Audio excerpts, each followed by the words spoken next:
The moment Marcus's fingers gripped the delicate fabric of her thrift store dress and tore it down the back in front of 300 guests, Elena realized the man she had loved for 7 years had been planning her public destruction for months, and the baby growing inside her would never know a father, only a monster. The gasps from the crowd at the luxurious Grandview Hotel ballroom echoed like thunder as Elena stood frozen, her exposed back visible to every business associate, family member, and society elite Marcus had carefully invited to witness her humiliation. In that horrifying moment, with her hands desperately clutching the ruined fabric against her 5-month pregnant belly, Elena understood that everything she thought she knew about her marriage, her divorce, and the man who once promised to love her forever had been a calculated lie designed to break her completely. The stakes were devastatingly clear: her dignity, her unborn child's future, and the last shreds of her self-worth hung by a thread as thin as the torn silk pooling at her trembling feet. How had she ended up here, invited to her ex-husband's company anniversary gala under the guise of reconciliation, only to become the entertainment for the evening? The burning question that would haunt everyone in that room was this: what could a pregnant woman with nothing left to lose possibly do to reclaim her power from a billionaire who owned half the city? Elena's dark brown eyes, usually warm as autumn honey, turned cold as winter steel, and something inside her shifted, something that would change everything. Elena Reyes was 31 years old, with warm olive skin that glowed despite the stress of her pregnancy, and long black hair that cascaded down her shoulders in natural waves she could no longer afford to style at salons. She stood 5 feet 4 inches tall, her petite frame now rounded with the precious life growing within her, wearing a simple emerald green dress she had found at a second-hand shop for $12, a dress that had made her feel beautiful for the first time in months until Marcus destroyed it with one vicious pull. Her hands, roughened from her 3 jobs cleaning houses, waitressing, and doing laundry for wealthy families, shook as she held the torn fabric together, her simple gold wedding band, the one she could not bring herself to sell, still glinting on her finger. Marcus Whitfield, 35, stood over 6 feet tall with an athletic build maintained by personal trainers and expensive gym memberships. His fair skin was perfectly tanned from his recent vacation to the Maldives, his light brown hair styled impeccably, his cold gray eyes gleaming with cruel satisfaction as he watched his ex-wife crumble. He wore a custom Italian suit worth more than Elena made in 6 months, a platinum watch on his wrist, and a smile that had once made her heart race but now made her blood freeze. Beside him, clutching his arm with perfectly manicured fingers, stood Veronica Hayes, 26, tall and slender, with porcelain skin and platinum blonde hair, draped in a designer gown that cost more than Elena's entire apartment. The nightmare had begun 3 hours earlier when Elena received an elegant invitation to the Whitfield Industries' 10th anniversary gala, accompanied by a handwritten note from Marcus himself. The note had been simple, almost tender: "Elena, I know things ended badly between us, but you were part of building this company. You deserve to celebrate this milestone. Please come. I want to make amends, for everything, and for our child." She had stared at those words for hours, her heart battling her head, hope warring with experience.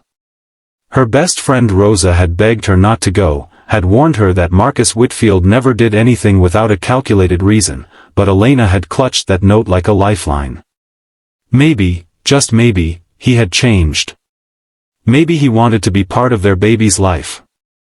Maybe the divorce papers that cited irreconcilable differences had hidden a man who simply needed time to grow.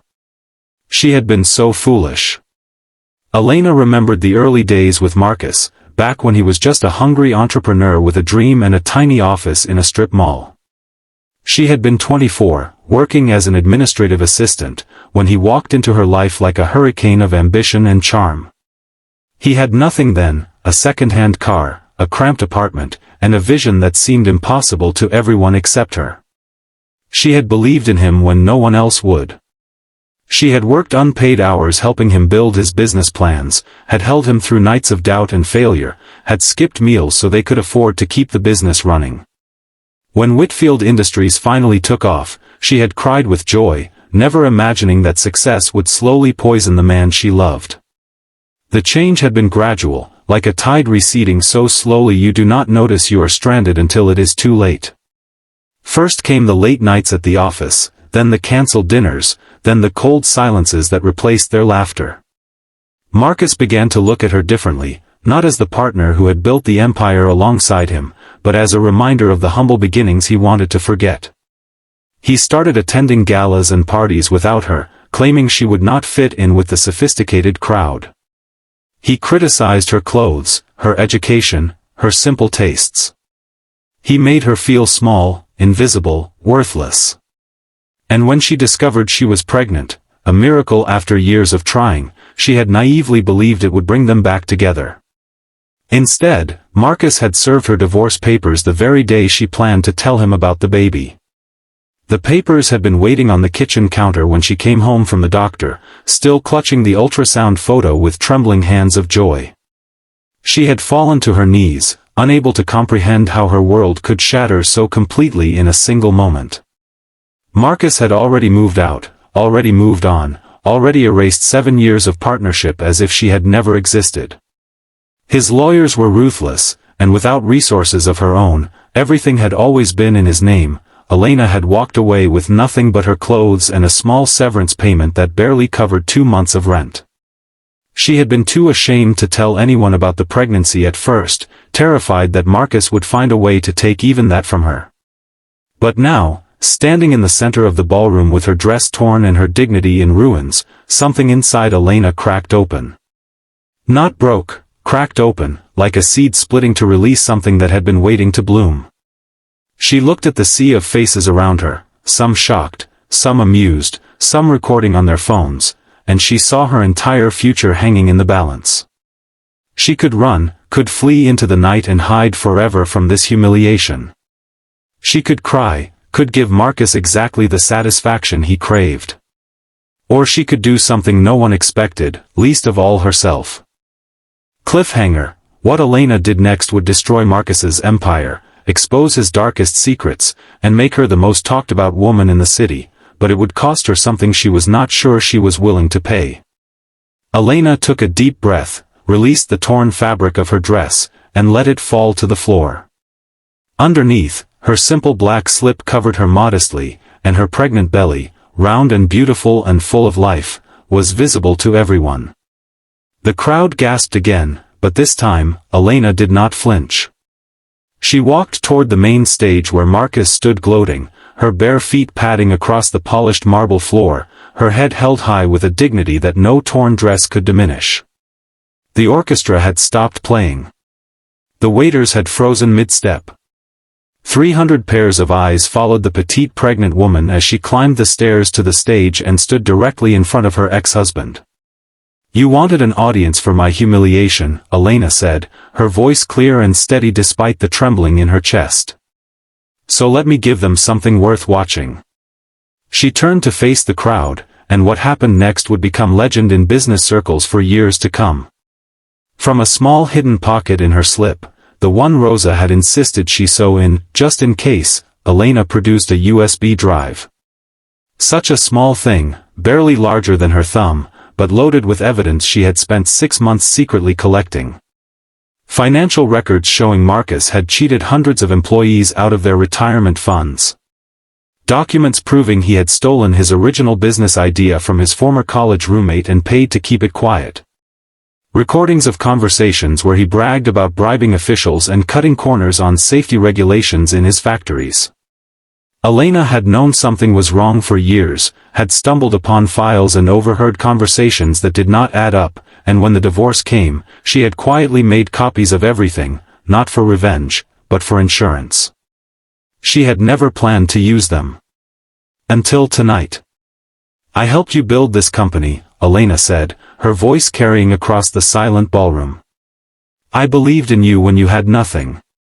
I worked beside you, encouraged you, loved you with everything I had. And you repaid me by erasing me, by throwing me away like garbage, by bringing me here tonight to humiliate me in front of everyone." She held up the USB drive. "But I was never as stupid as you thought I was, Marcus. I know what you have done. I know about the pension funds. I know about Jonathan Riley and how you stole his algorithm. I know about the factory inspections you paid to falsify. And now, so will everyone else. Marcus's face went from triumphant to pale in seconds. He lunged for the drive, but Elena was faster. She tossed it to a shocked-looking man in the front row whom she recognized from television. Daniel Reyes, no relation to her, was the most respected investigative journalist in the state, and he caught the drive with the instincts of someone who recognized a career-defining story when it literally landed in his hands. The chaos that erupted was magnificent. Marcus screamed for security, but his own executives were already backing away, already calculating how to distance themselves from the impending disaster.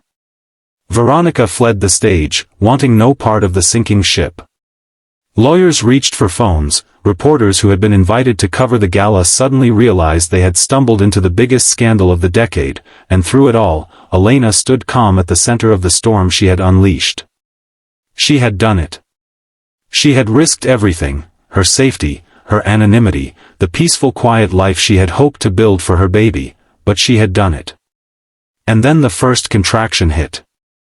The pain was sharp, unexpected, and terrifying, 5 weeks too early for her baby to arrive safely. Elena doubled over, clutching her belly, and suddenly the USB drive and the scandal and Marcus's pale face all meant nothing compared to the life inside her that was demanding to enter the world. "Someone call an ambulance," she gasped, but her voice was lost in the chaos. People were pushing, shouting, trying to get to Marcus or away from him, and Elena felt herself sinking to the ground, alone in a crowd of hundreds. Her vision blurred with tears and fear as she whispered to her belly, "Not yet, little one. Please, not yet. Mama is not ready to lose you too." A strong hand gripped her arm, steadying her. Elena looked up through her tears to see a face she did not recognize, a man about her age with kind dark eyes and warm brown skin, wearing the plain black uniform of the catering staff. His name tag read, James.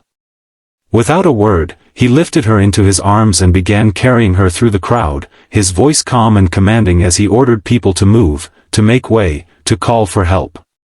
Elena clung to him, a stranger who had appeared from nowhere to save her, and wondered if angels sometimes wore catering uniforms. The ambulance ride was a blur of sirens and medical jargon and James's steady presence. He had somehow talked his way into riding along, claiming to be her brother when the paramedics tried to leave him behind. He held her hand through every contraction, talked to her about nothing and everything to keep her distracted, and when Elena sobbed that she was going to lose her baby, he looked her straight in the eyes and said, "You are the strongest person I have ever seen. You stood up to a monster in front of 300 people without flinching. Your baby is going to be just as strong. Just hold on." At the hospital, James waited in the hallway while doctors rushed Elena into emergency care. He called Rosa using Elena's phone, which he had somehow thought to grab during the chaos, and Rosa arrived 20 minutes later in her bathrobe, mascara running down her face as she demanded to know what had happened. James told her everything, the torn dress, the USB drive, the journalist, the collapse, and Rosa stared at him like he was either a hero or a hallucination. "Who are you?" she asked finally. James shrugged. "Just a guy who was working his third job of the day and saw someone who needed help. Anyone would have done the same." Rosa shook her head slowly. "No," she said. "They really would not have." Cliffhanger. The doctors emerged 3 hours later with news that would change Elena's life forever, but whether for better or worse, no one could yet say. The doctor's face was unreadable as he approached Rosa and James in the waiting room. "Are you family?" he asked. Rosa stepped forward. "She is my sister in everything but blood.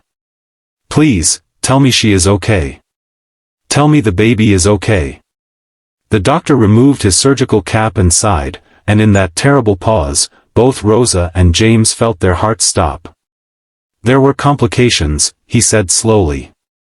"The stress triggered early labor, and the baby's heartbeat became irregular.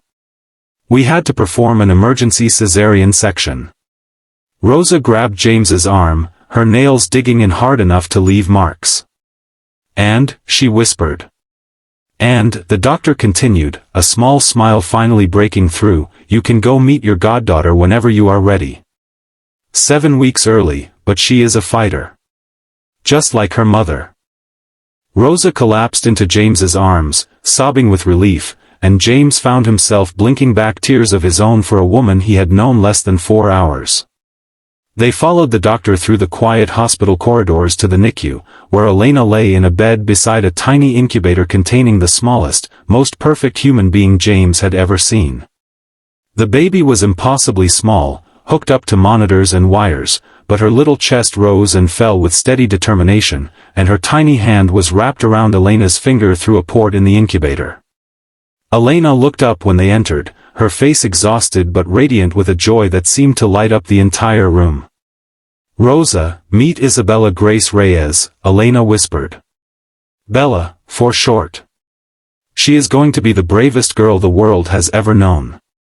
Rosa rushed to Elena's side, and the two women held each other and cried, for the fear they had survived, for the miracle sleeping beside them, for the uncertain future that suddenly seemed full of hope instead of dread. James hung back by the door, feeling like an intruder on this sacred moment, but Elena caught his eye and gestured him forward.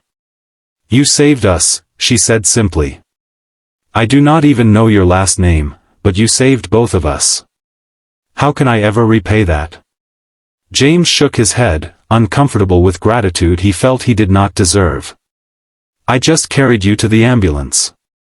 The doctors saved you. You saved yourself the moment you decided not to let that man break you." He paused, then added quietly, "My last name is Okonkwo. My mother was Nigerian, my father was nobody worth mentioning. I know what it is like to have nothing and no one.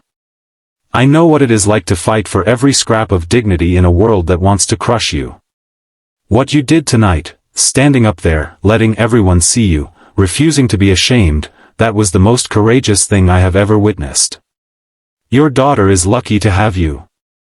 Over the following weeks, as Bella grew stronger in the NICU, something unexpected began to blossom.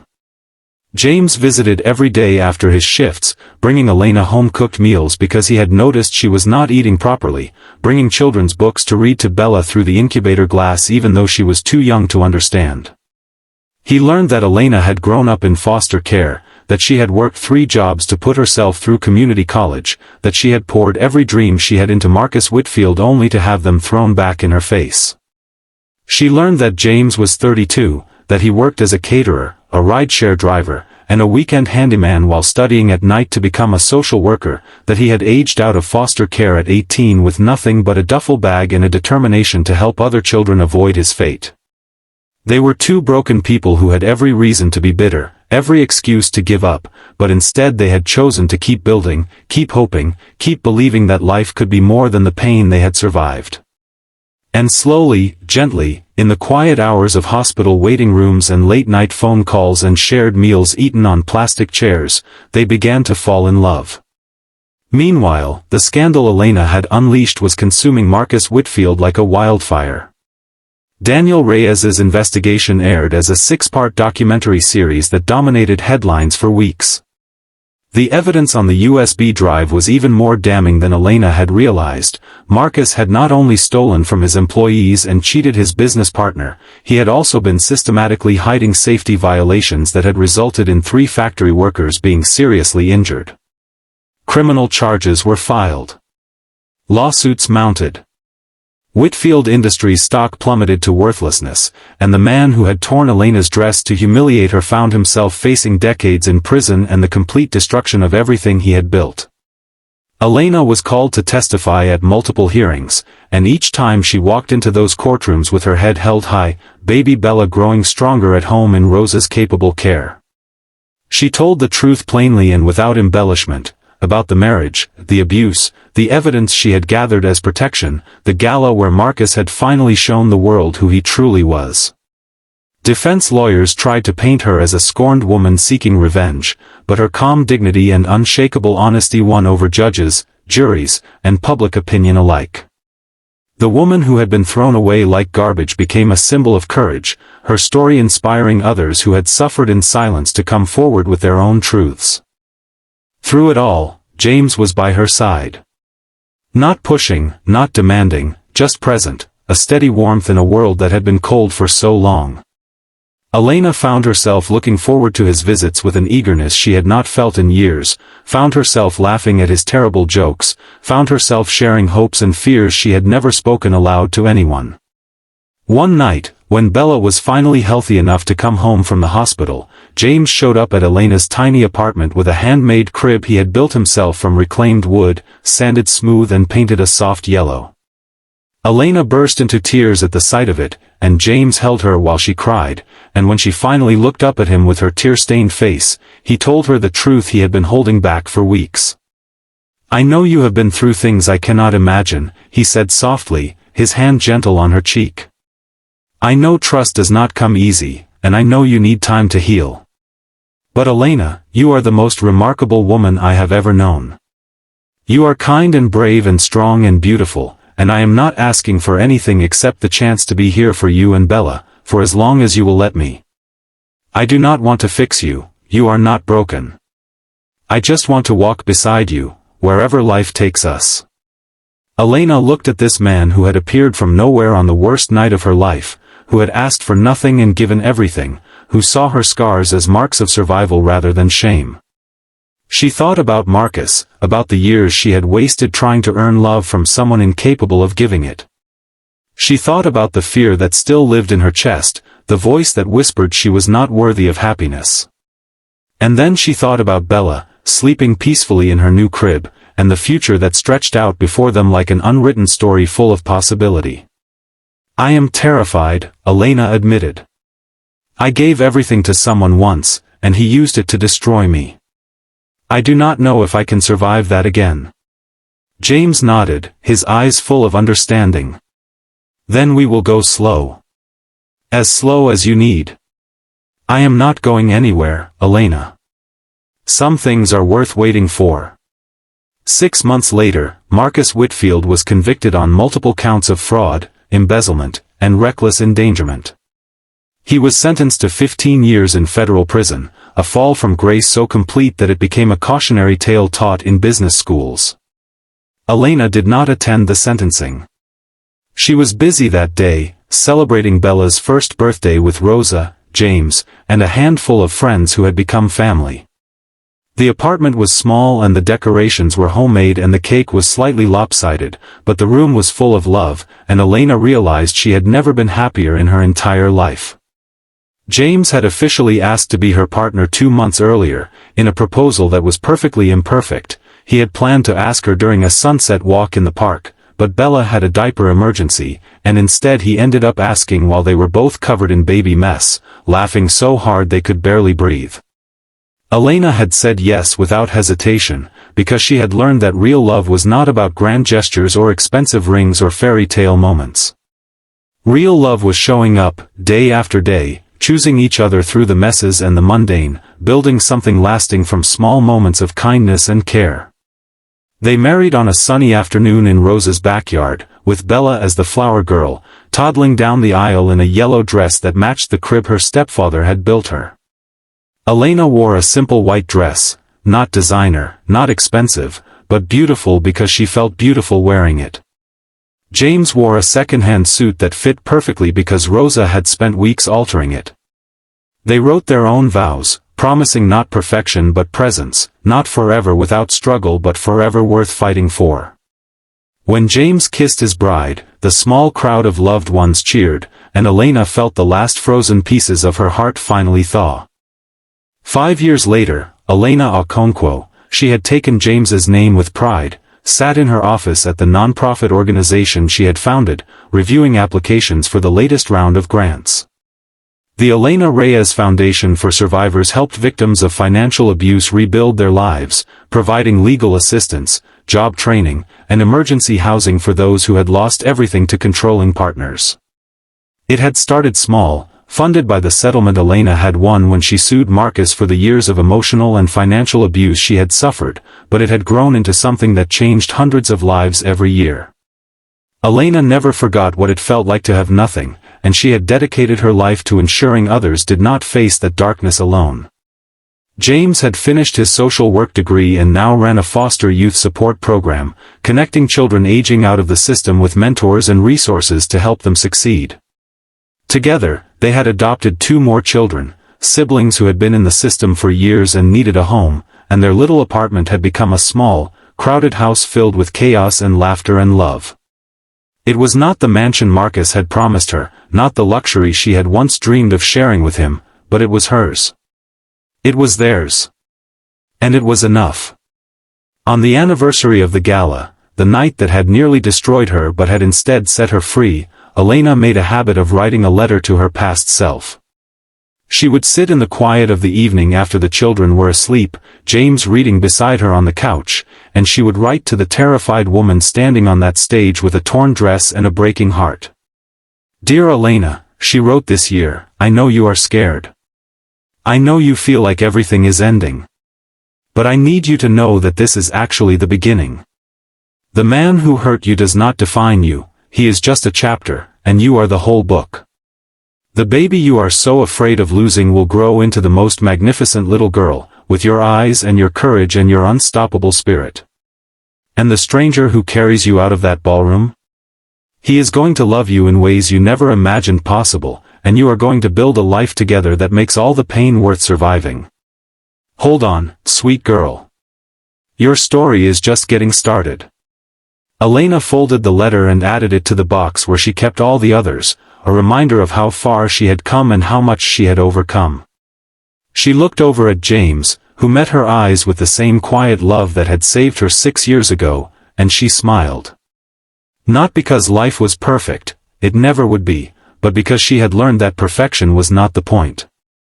The point was showing up, being brave, choosing hope even when fear screamed louder. The little girl who had been torn apart in front of 300 people had become a woman who helped others put themselves back together. The divorced pregnant woman with nothing had become a wife, a mother, a leader, a force for good in a world that so desperately needed it. And the monster who had tried to destroy her was just a footnote in her story, a lesson in recognizing what real love looked like by first surviving its cruel imitation. Elena leaned over and kissed James softly, then whispered, "Thank you. For everything."